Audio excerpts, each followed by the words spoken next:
Hi everyone. Forgive me if I'm looking a little bit dishevelled as I'm recording this, but I've just spent a day sort of doing things around the house, putting up shelves, that sort of domestic stuff that one never gets a chance to do.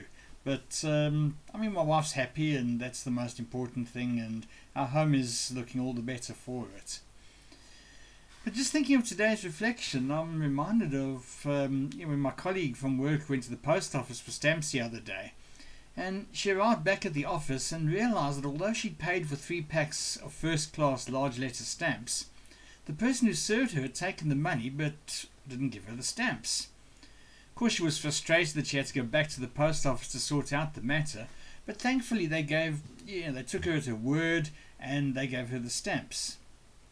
Now, of course, being the accounting nerd that I am, I started speculating how the post office would end up trying to reconcile their cash takings with the number of stamps sold. And this got me thinking about the massive scandal some years ago when the post office had installed a new system that had more than its fair share of glitches. Unfortunately, a number of postmasters ended up with criminal records and having lost everything that they owned due to these system problems. It took a significant number of years through the courts before this travesty of justice was resolved and the impacted postmasters were acquitted. However, although a number of them, or those at least who are still alive, received compensation, I cannot begin to imagine what it must have been like for them to not only have their integrity questioned, but their reputations destroyed as the initial guilty verdicts were handed down. And this got me thinking. What losses would I be able to sustain in my own life if the worst was to happen to me? And to be honest, while losing my house or any of my other worldly goods would be fairly devastating, it won't be the first time that I've had to start over.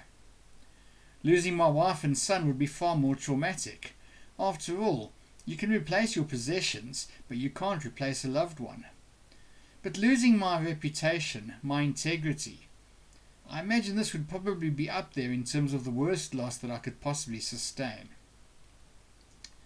One's integrity was certainly uppermost in Jesus' mind when he said these words recorded in Matthew 5 verses 33 to 37.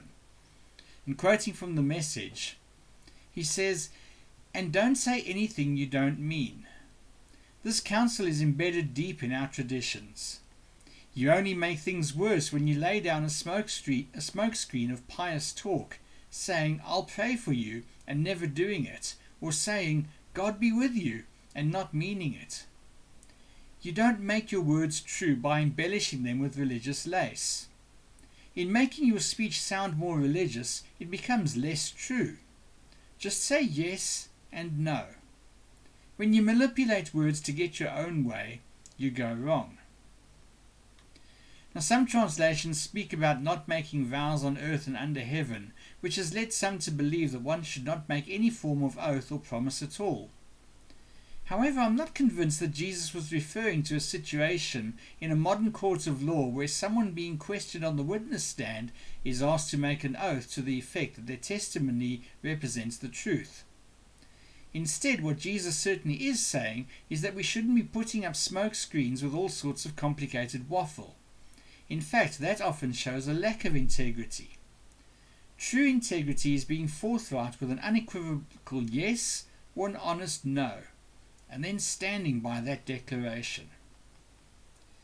However, integrity is not simply something that one can take for granted. Rather, it's something that's built up over many years of keeping one's word. When I joined my current company 4 years ago, my boss presented me with my employment contract, saying that if it was up to him, he'd rather have settled our working agreements with a handshake, but the law requires written agreements when it comes to employment. Now, 4 years ago, I was a bit skeptical of his statement. I wanted the contract. I'd been burned before and I needed the protection. And besides, I didn't know my new employer from a bar of soap. However, the passage of time has proved that his handshake is worth far more than any piece of paper, because he's shown me time and time again that his word is his bond. Integrity is valuable and yet also fragile. In fact, one dishonorable act can wipe out what's taken a lifetime to build. Of course, having integrity is not always easy. It sometimes means making choices whereby doing the right thing can be to one's detriment. But you'll never know whether one day, when the chips are down and you need someone to help you, to believe you, to give you another shot, that your integrity may just end up being the most valuable thing that you have.